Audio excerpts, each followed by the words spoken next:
Continuamos como todos los sábados pasando visitas. Vamos a iniciar lo que es la parte de las noticias relacionadas a la salud de esta semana.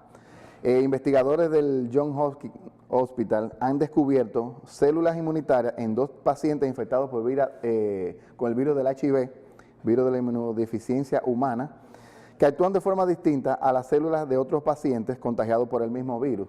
Ellos utilizaron estas células para hacer unas pruebas con las cuales han logrado detener lo que es la enfermedad. Ellos encontraron en un paciente que sin tratamiento sus células habían controlado la enfermedad a tal punto que cuando le hacían las pruebas del virus en sangre salía negativo y solamente aparecía en los linfocitos, específicamente en los CD4, si mal no recuerdo. Entonces, ¿qué pasa?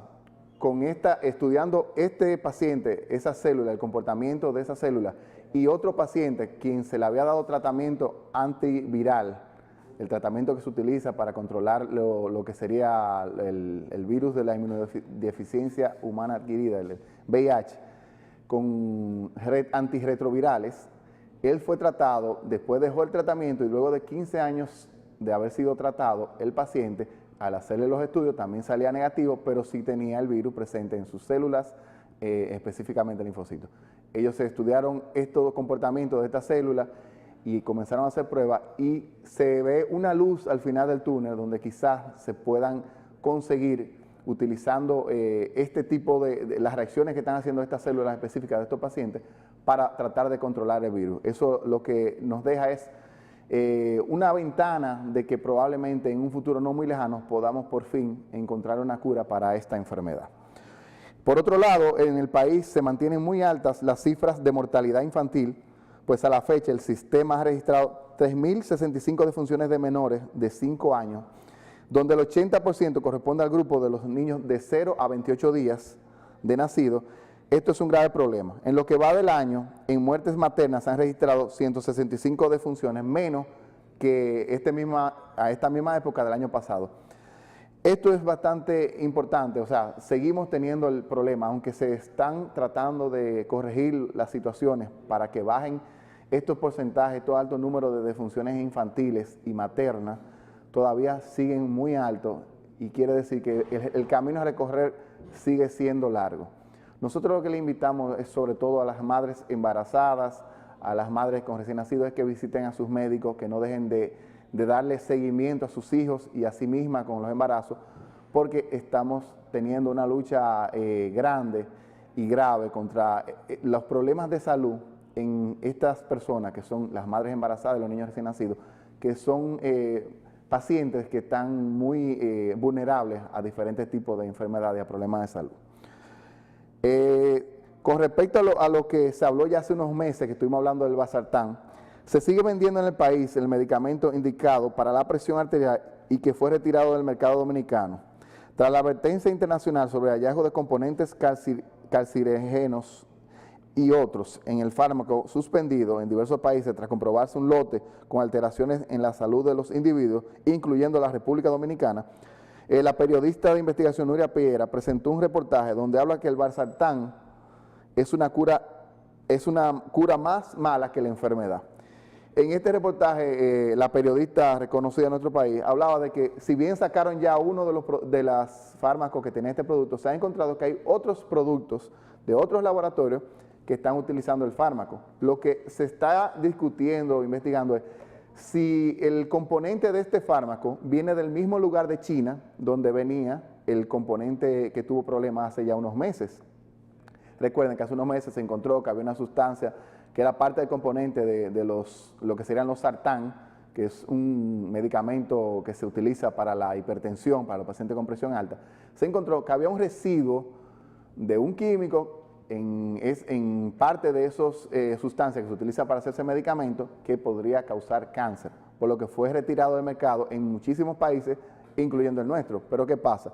Se ha encontrado que otros fármacos que llevan la misma sustancia que se están vendiendo en el país, se está tratando de identificar si fueron comprados o tienen que ver relación con la misma fábrica en China donde salió el medicamento con problemas.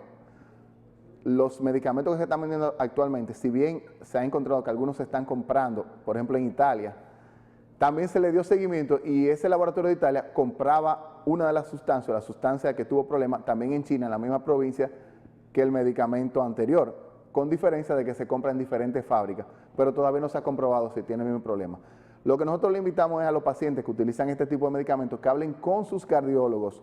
En ningún momento dejen de tomar el medicamento. Comuníquense con sus cardiólogos, pónganse de acuerdo con su cardiólogo para ver si él considera que debe ser cambiado o no el medicamento, si está relacionado o no con este problema de salud, para que puedan corregirlo. No dejen de tomar los medicamentos. O sea, ninguna persona que tiene un medicamento para la hipertensión debe dejar de tomarlo sin consultar primero su cardiólogo. ¿Por qué? Porque las consecuencias de esto pueden ser inclusive fatales. Entonces hay que tener mucho cuidado con esto. Si bien se están investigando o tratando de descartar de que no estén contaminados los medicamentos que se están usando aquí, mientras tanto nosotros les recomendamos a los pacientes que se pongan en contacto con sus cardiólogos. Por otro lado, también es bueno mencionarle que, como se ha estado hablando muchísimo de lo que es la seguridad social, hay un proyecto ahora mismo en la Cámara de Diputados, introducido por el doctor Agustín Burgos, quien es diputado de la provincia de La Vega, en el cual se tocan puntos sensibles de la Ley de Seguridad Social. Y uno de esos puntos sensibles que se ha criticado mucho es el poder de veto a los empresarios en la legislación, pues entiende que este debe pertenecer solo al gobierno. El legislador, quien es miembro de la Comisión Especial que estudia la revisión de la Ley de Seguridad Social, también propone aumentar de 21 a 25 la cobertura de salud para los hijos de los afiliados directos que estudian en la universidad. Y expresó que el poder de veto solo debe corresponder al Estado. Lo que pasa es que con la ley actual de seguridad social, las ARS, que serían los empresarios, son los que tienen el poder de veto. ¿Qué sería el poder de veto? Para decirlo en un lenguaje llano, son los que dicen al final sí o no. Si ellos no están de acuerdo con algo, eso no pasa, o sea, no se puede hacer en lo que respecta a la ley de seguridad social. O sea, si ellos no están de acuerdo en algo, no pasa. Por eso es que ustedes ven que la mayoría de cosas que ocurren en lo que tiene que ver con la seguridad social siempre están en beneficio de los empresarios, ARS, dueños de la ARS, banqueros, y no a favor de los pacientes o de los que realmente hacen el trabajo, en este caso que son los médicos, que son los que tienen que tratar de asegurarle la salud al paciente.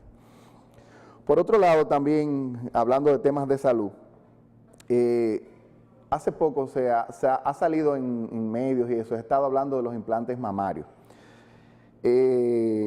Salió un reportaje donde decía que daba la sensación que los implantes mamarios eran seguros en Estados Unidos y la Administración de Alimentos y Medicina, la FDA, reportó unas 200 quejas anuales en el 2008, de 2008 a 2015. Ese porcentaje ínfimo de los miles de implantes que se realizan anualmente, en el invierno pasado aumentó a muchísimo más. Ya en el 2017 hubo informes de 4.000 personas que referían complicaciones, de las cuales vamos a mencionar ahora, y ya para el 2018 habían unas 8.000 personas en los primeros 6 meses de este año, 8.000 personas. Empezamos de que de 2008 a 2015 fueron unas 200 quejas por año. Ya en el 2017 4.000 y ya en 6 meses de 2008 van 8.000 quejas. Entonces, ¿qué está pasando aquí? Y hay cosas que hay que aclarar, que muchas veces es el médico quien debe aclararle este tipo de cosas a los pacientes. En el 1992, la FDA retiró el uso de implantes rellenos de silicona de los mercados, porque no tenían unos estudios que dijeran que había seguridad con utilizar este tipo de implantes. Ya para el 2006, luego de varios estudios, la FDA concluyó que podía permitirse el uso de los implantes mamarios con silicona, con la salvedad de que se le debía dar un seguimiento de 10 años a estas pacientes que se le colocaran esos implantes. Durante los 2 primeros años a partir de esto, las pacientes que se ponían los implantes sí se daban su seguimiento, pero ya después de 2 años la mayoría de las pacientes dejaron de darse seguimiento. Y, como es de esperarse, ya décadas después, estamos hablando de que esto fue en el 2006, entonces ya actualmente, 2018, varios años después, se están viendo que están apareciendo ciertas complicaciones, pero no son complicaciones no conocidas, que es lo que hay que tener en cuenta. O sea, es bien sabido que los implantes de mama producen una reacción a cuerpos extraños y hay pacientes que realizan, hacia los implantes, producen una reacción más fuerte que otras personas, porque hay que estar claro que un implante es un cuerpo extraño que introducimos dentro de nuestro cuerpo. Entonces, la mayoría de esas reacciones o quejas que tienen los pacientes de que se le pone implante mamario son debilidad, fatiga, problemas de tipo inmunológico, porque ya se está descrito hace años y siempre se ha dicho que hay un pequeño porcentaje de los pacientes que reciben implante de mama que van a hacer una reacción al mismo, inclusive que lo van a rechazar, porque estamos hablando menos de un 0.1%, o sea, es muy ínfimo las personas que van a rechazar esto, pero si bien es bajo el porcentaje, sí produce algunos síntomas que son incómodos, inclusive se ha relacionado, pero todavía no se sabe a ciencias ciertas si es precisamente la causa, pero se ha relacionado que existe unos tumores de células gigantes, que es un tumor que viene de tejido inmunológico. Se ha encontrado que pacientes con implante de mama han aparecido con este tipo de tumor, pero todavía no se ha logrado una relación que demuestre que la causa directa es los implantes, porque son muy pocas las pacientes. O sea, es el porcentaje tan bajito que es difícil de decir que ha sido esta la causa. Entonces yo hago estas aclaraciones porque mucha gente se queda con las dudas de qué está pasando con los implantes y eso. Entonces, como cirujano plástico es mi deber aclararle esto. Yo siempre lo aclaro a mis pacientes, pero debo aclararlo aquí al público general. Los implantes hasta ahora son seguros. Lo que pasa es que hay ciertas reacciones que pueden ocurrir en muchos pacientes y usted debe estar claro. Y muchas veces no sabemos, o mejor vamos a decir, no sabemos en quién pueden aparecer estas reacciones, que regularmente son reacciones tipo cuerpo extraño. Ya para terminar la parte de la noticia, nosotros en esta semana la Clínica Unión Médica del Norte, quien es nuestro patrocinador, está celebrando su semana aniversaria, por lo que nosotros desde acá los felicitamos por la labor que están cumpliendo en lo que la medicina respecta en nuestra región. Nosotros nos vamos a unos pequeños comerciales y ya en breve volvemos con nuestro invitado, el doctor Carlos Madera. Así que no se muevan de ahí.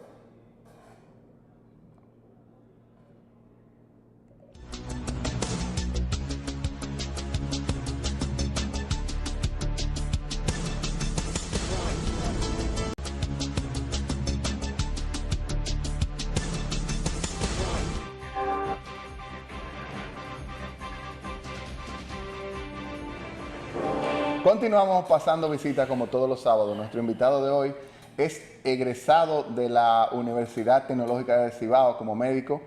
Hizo su especialidad en geriatría en la Universidad de Maimónides en Argentina, Buenos Aires, en el Hospital Durán y en el Hospital Italiano. Tenemos por acá al doctor Carlos Madera, quien también es mi amigo. Bienvenido, doctor Madera. Si ustedes ven que le digo Tito, la confianza. Muchas gracias, Mirabal. Muy agradecido de que me invites a tu tan interesante programa y vamos a conversar un poco sobre la problemática del adulto mayor y los temas relacionados, las visitas domiciliarias principalmente, y también hablaremos un poquito de los cuadros dolorosos en los adultos mayores. Excelente. Como ustedes ya vieron, nuestro invitado es geriatra. O sea, ¿los geriatras son qué son los geriatras, doctor? Bueno, la geriatría, tratándose de la rama, se trata de la rama de la medicina que se encarga del manejo del adulto mayor desde diferentes puntos de vista, pero paradójicamente es una especialidad relativamente nueva. Nosotros nos encargamos de lo que es la medicina integral en el adulto mayor. Nos encargamos de proporcionar calidad de vida en estos pacientes. Generalmente el adulto mayor es un paciente crónico, un paciente con enfermedades, en muchas ocasiones enfermedades incurables, pero nosotros tratamos de llevar a esta población de pacientes a un bienestar, una calidad de vida óptima a expensas de las enfermedades que padecen. Ok, excelente. Entonces, el tema que vamos a empezar tratando con respecto de los pacientes, serían los pacientes geriátricos. Sí. Vamos a hablar un poquito de lo que es la visita domiciliaria. Vamos a definir qué es la visita médica domiciliaria para este tipo de pacientes o para pacientes en general. Sí, en nuestro país estuvo en desuso prácticamente en su totalidad la práctica de la visita domiciliaria. Desde los años 80, la década de los 1980 en adelante, hasta ahora, hasta entrado el nuevo milenio, fue una práctica que se descontinuó. Anterior a eso existía lo que se llamaba el médico de cabecera, el médico que visitaba, el clásico doctor que andaba con su maletín y llegaba a la casa a ver los pacientes. Eso se había descontinuado, pero mundialmente se ha determinado, principalmente la comunidad geriátrica, que es un servicio médico que necesita estar presente por las características del paciente a cual va dirigido. Existen una alta población de adultos mayores que no pueden trasladarse o se les dificulta trasladarse a los diferentes centros de salud. Y en ese caso ya entramos nosotros los geriatras a escena a manejar diferentes tipos de patologías, generalmente patologías crónicas y patologías agudas que no ameriten un servicio de urgencia.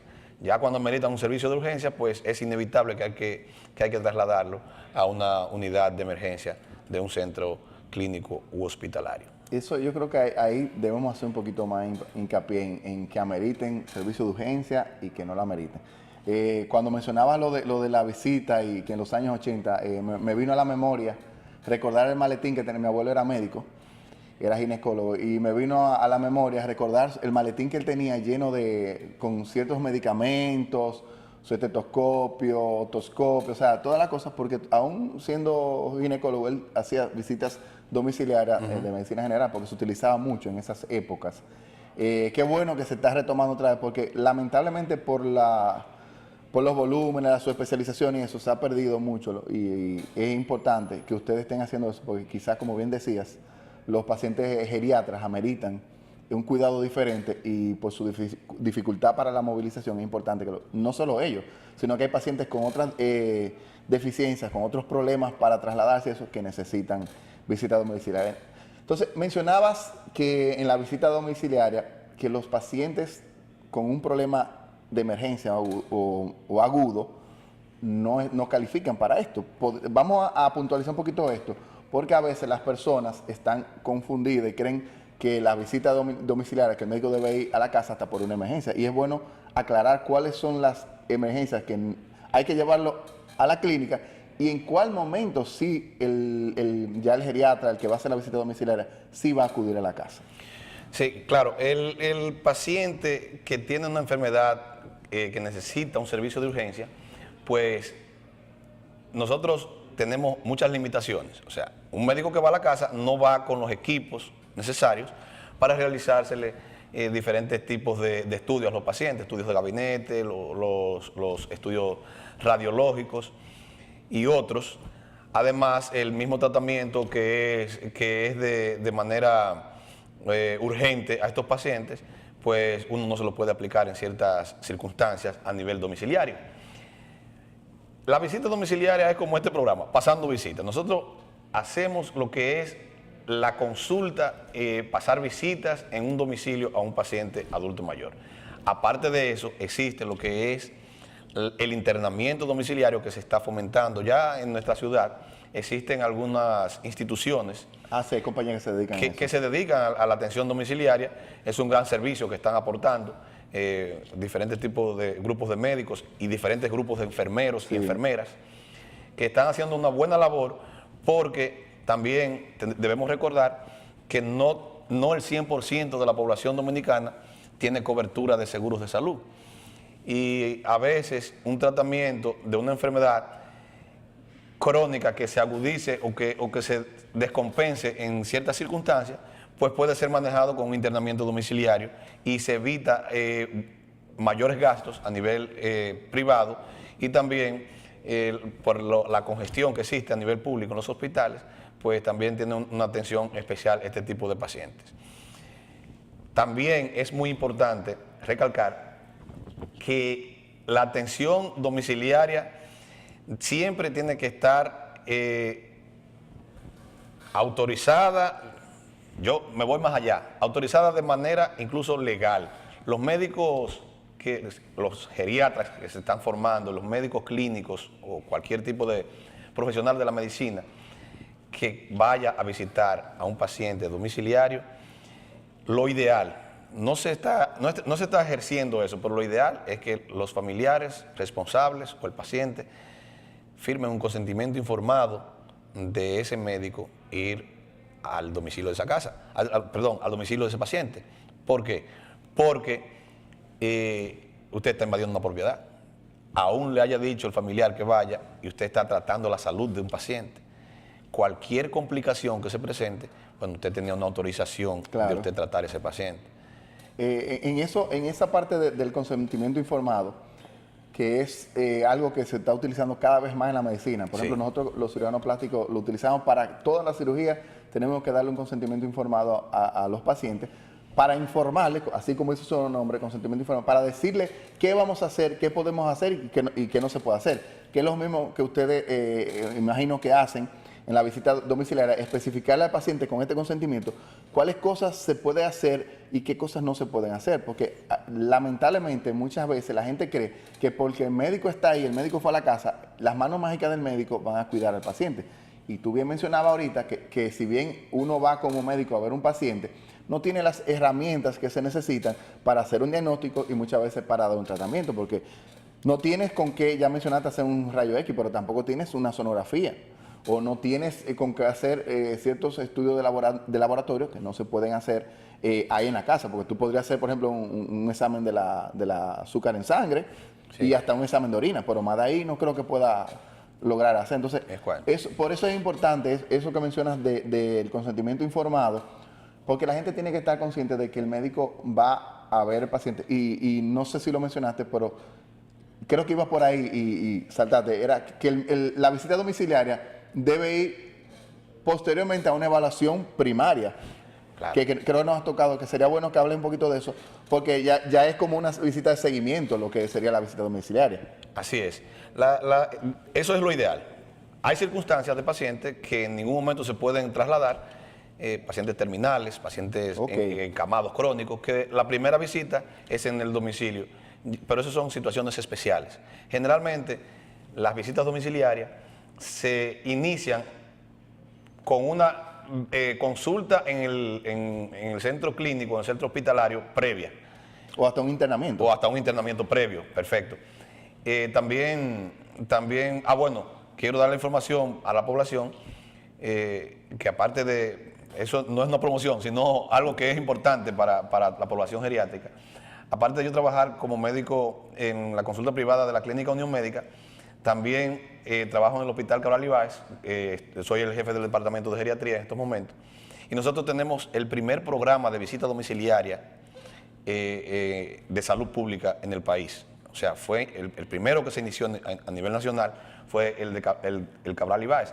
Y yo estoy seguro que una gran parte de la población no lo sabe. Bueno, yo me enteré porque te vi un día que ibas saliendo y me dijiste, no, voy a hacer la visita domiciliaria. Sí. Y ahí me acuerdo que fue que me enteré. Y eso es qué bueno que lo mencionas, porque es verdad que mucha gente no lo sabía. Sí, y eso es una visita domiciliaria económica o relativamente gratuita.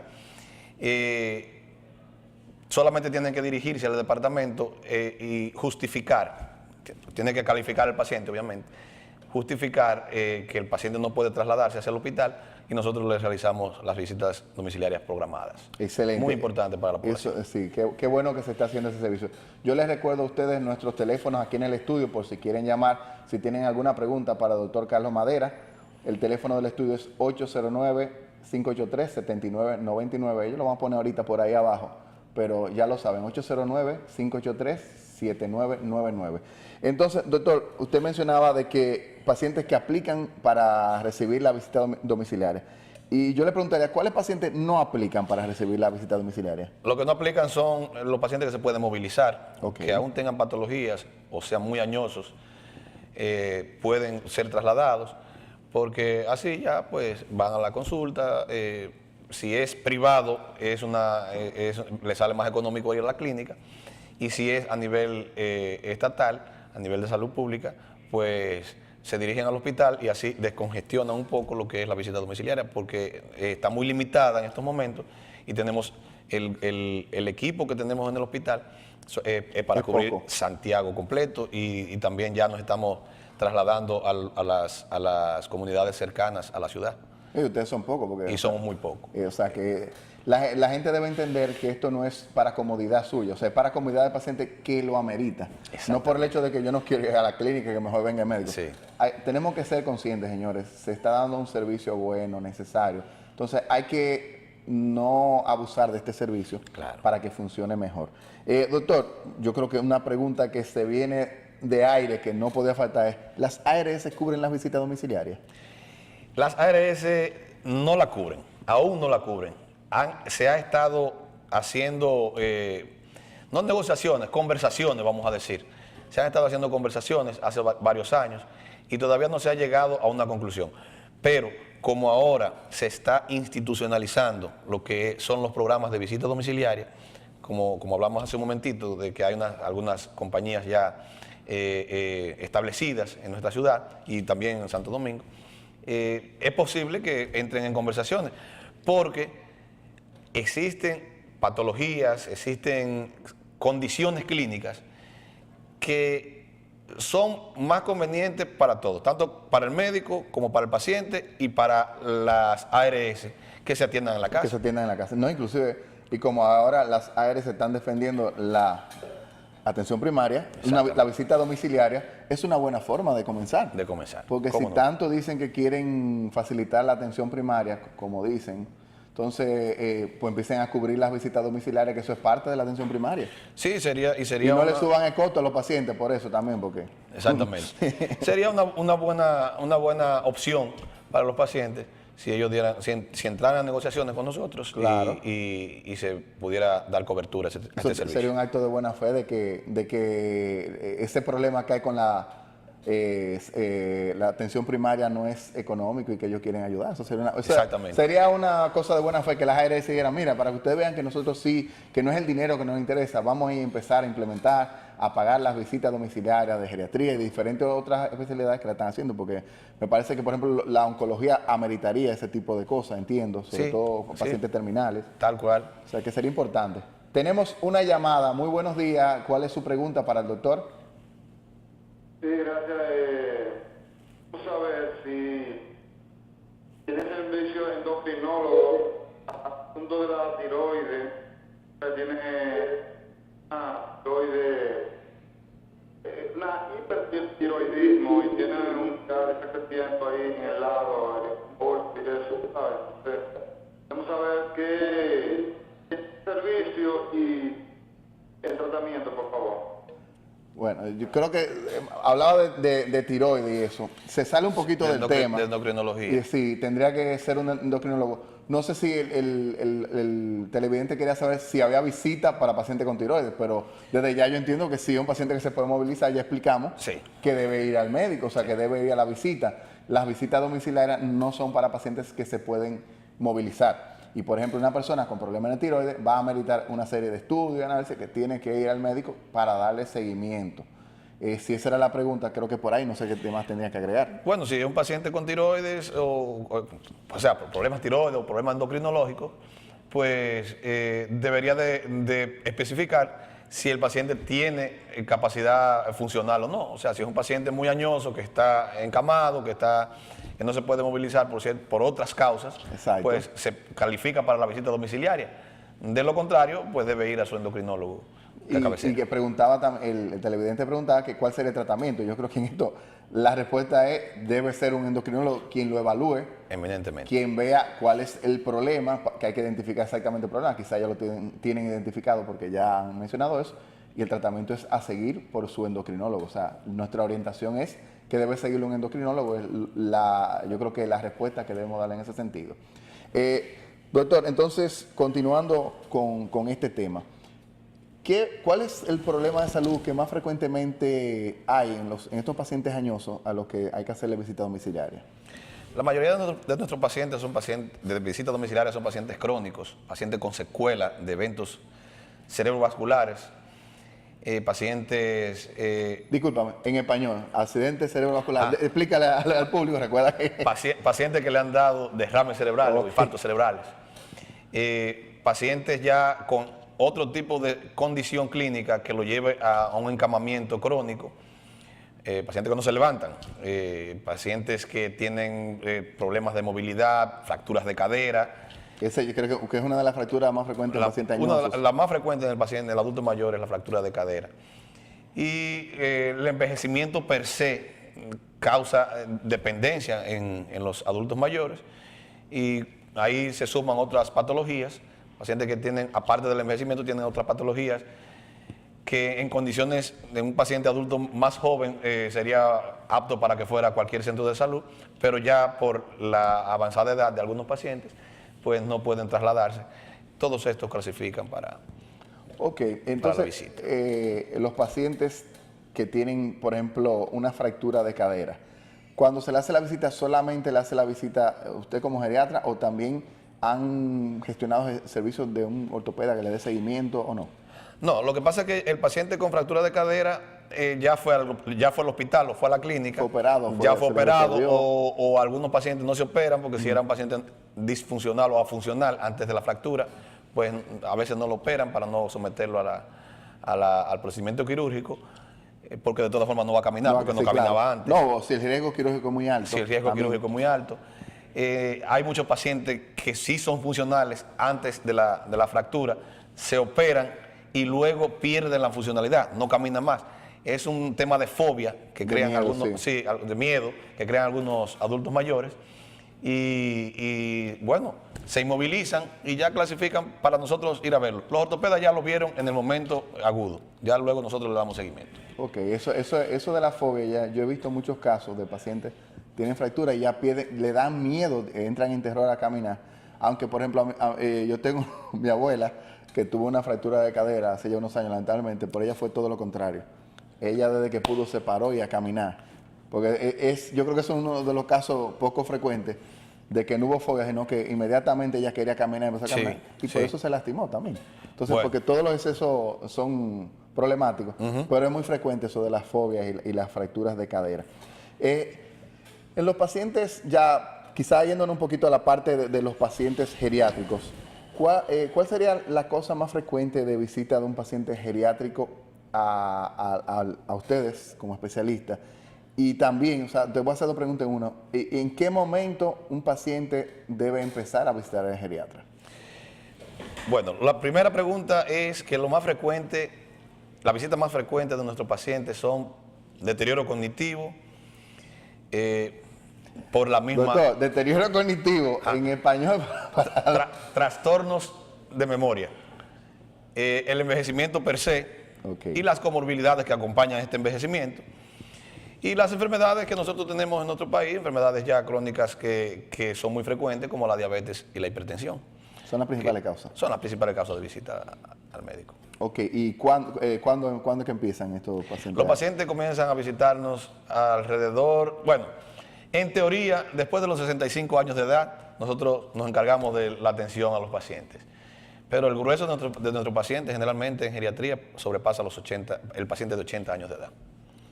Ok, o sea que... Sí, de ahí en adelante comienzan a ir. Cuando están antes de los 80 se creen jóvenes, no quieren ir todavía, van donde su cardiólogo, van donde su endocrinólogo. Entonces, pero podríamos llamarlo a los jóvenes adultos de más de 65 Sí, años. lo tenemos divididos en dos, adulto mayor joven y adulto mayor viejo. Ok, bueno, pues entonces recuerden, los adultos Mayores jóvenes también mayores pueden ir. jóvenes de 65 añitos, ustedes son ya pacientes de los geriatras, pasen a donde su geriatra. El geriatra viene siendo como el médico de cabecera de un paciente del adulto añoso. mayor. Sí, el médico que se encarga de la parte integral del adulto mayor. Aquí en Santiago, bueno, en el país, la geriatría estuvo muy poco conocida. Todavía es una especialidad poco conocida relativamente. Pero gracias a Dios tenemos unos profesores que cabe mencionarlo, como el doctor Martín Medrano, el doctor Dagoberto Willamo en la capital, que se encargaron de fomentar la geriatría a nivel nacional y ya ha tomado mucho auge. Ya la población sabe lo que es un geriatra, ya llevan a sus pacientes al geriatra. Ya los otros especialistas nos refieren los pacientes, gracias a ellos, que fueron los que empezaron a hacer llevar la carga y a la llevar lucha, la carga, sí. a comerse el grueso, a comerse los huesos. Sí. Porque no había una cultura de geriatría en nuestro país. Y gracias al doctor Medrano y al doctor Willamo, pues las cosas han cambiado en ese aspecto. Recuerdo todavía mi primera rotación como médico interno fue con el doctor Medrano. Mi primera rotación fue medicina interna, geriatría. Sí, sí, sí. Hace 2 o 3 añitos. Muy bien.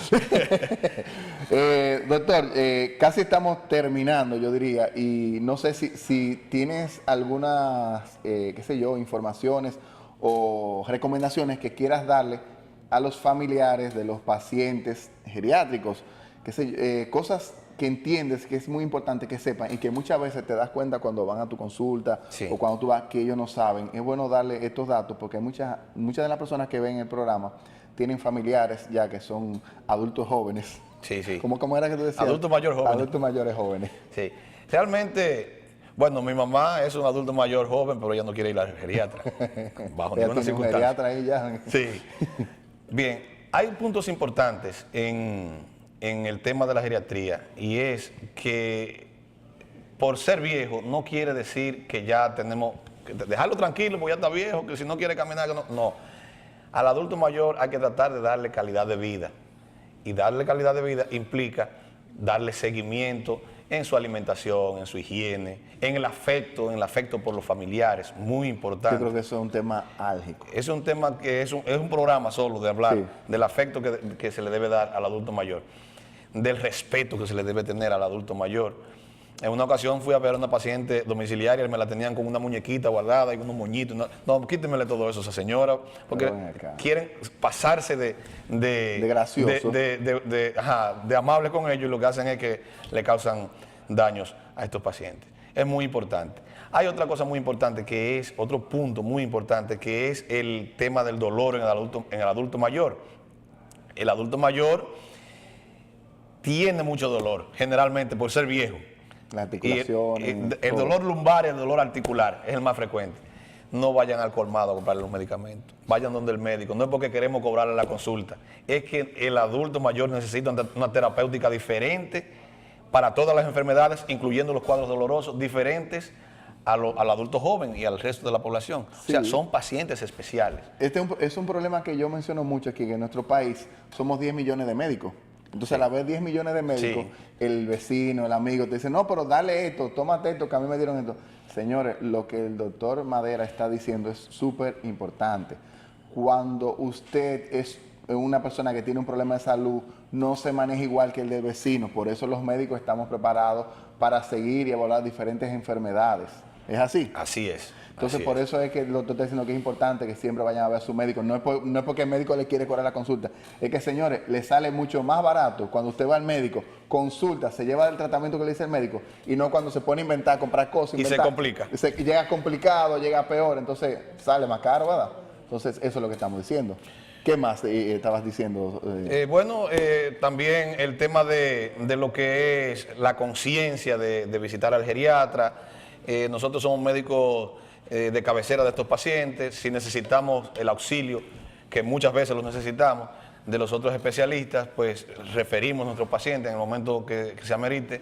Pero si usted ya llegó a una edad, pasó de los 65 años de edad, considere ir al geriatra y va a tener una mejor calidad de vida, porque nosotros nos encargamos de manejar toda la esfera biológica, o sea, la esfera médica o clínica, la esfera psicológica del paciente, lo que es el aspecto funcional, lo que tiene que ver con el ambiente social del paciente, el ambiente familiar. Nosotros manejamos todo ese tipo de situaciones y podemos llevar al paciente dentro de su condición a un estado de salud óptimo, dentro de su condición. Dentro de su condición ya de adulto. Cada paciente es diferente uno y otro. Cada paciente es un mundo. Eso Es me un decía un profesor, recuerdo en la universidad, nunca lo olvido.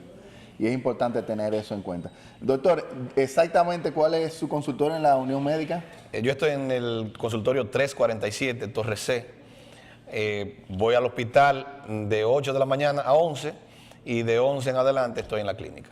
Bueno, ya ustedes saben, a todos los que tengan un familiar adulto, Adulto mayor joven, adulto mayor viejo. No menciona la palabra viejo. Adulto mayor joven y adulto mayor no joven.